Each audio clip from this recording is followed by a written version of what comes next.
आज ये पावन पवित्र धरती पे हमने जैसे बुरुआ कलाकार के कुछ गावे बजावे को मौका मिला। अब का कहीं भैया, आज ये दुगोला तो काफी अच्छा लगा, काफी कलाकार लोग गावल, सबके स्वागत बा। और ये मंच के माध्यम से इस साज बाज आवाज के माध्यम से अगर कोनो प्रकार के गलती त्रुटि होता तो छोट बालक समझ के क्षमा करें। आप सबके बीच में जितना ज्ञान बा, जितना बुद्धि बा, जितना माँ शारदा का आशीर्वाद बा, उतना मैं आप सबके सेवा करें।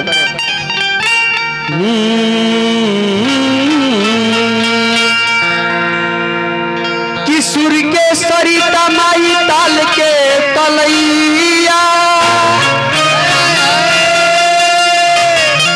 कि हम तो हर बेटा हई तू हमर मैया।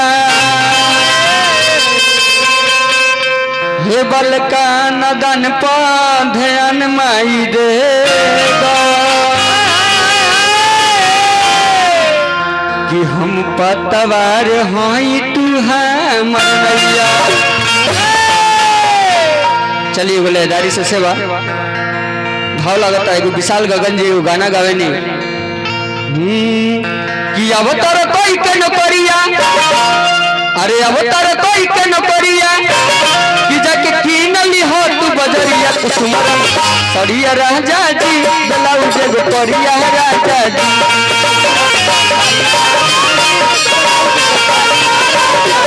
कुसुमरम सड़िया राजा जी, ब्लाउज गोरिया राजा जी।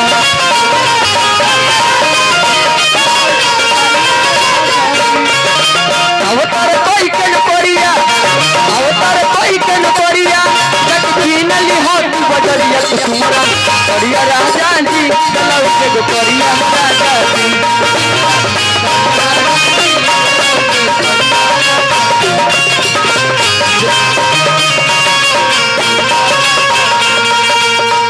जाते हो परदेश किया, जाते ही जाते हो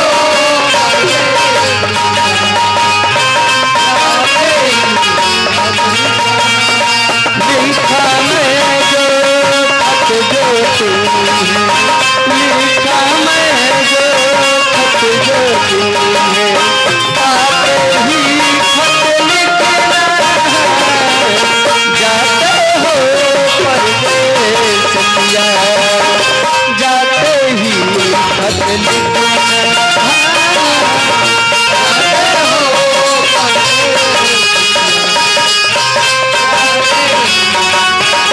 कुसुमरम सड़िया राजा जी, ब्लाउज गोरिया राजा जी।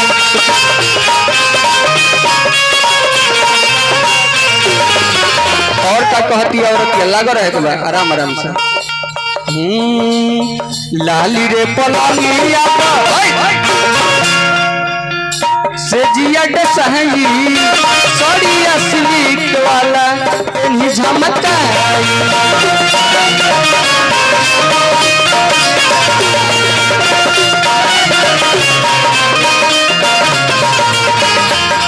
लाली रे पलंगिया से जिया डसाई, सड़िया सिल्क वाला से झमकाई।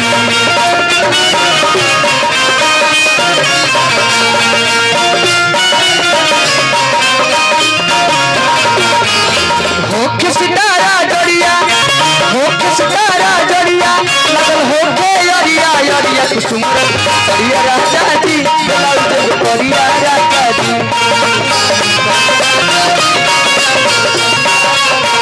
कुसुमरम सड़िया राजा जी, ब्लाउज गोरिया राजा जी।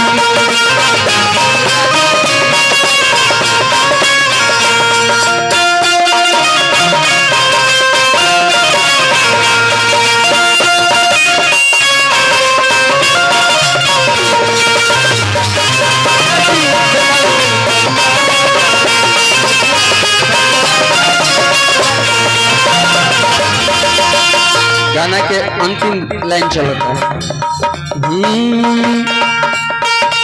पिंटू पर भाकर सैया बात न भूलई हो होते सवेरे राजा घर चली आई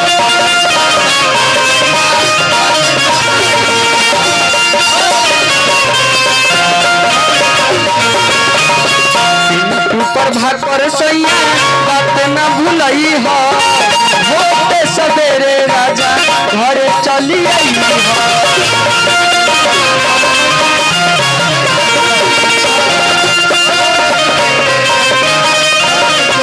राजन घर बकरिया राजन घर बकरिया राठो घर के केवड़िया कुसुमर राजा कुसुमर करिया राजा जी ब्लाउज करिया राजा जी कुसुमर करिया राजा जी ब्लाउज करिया राजा जी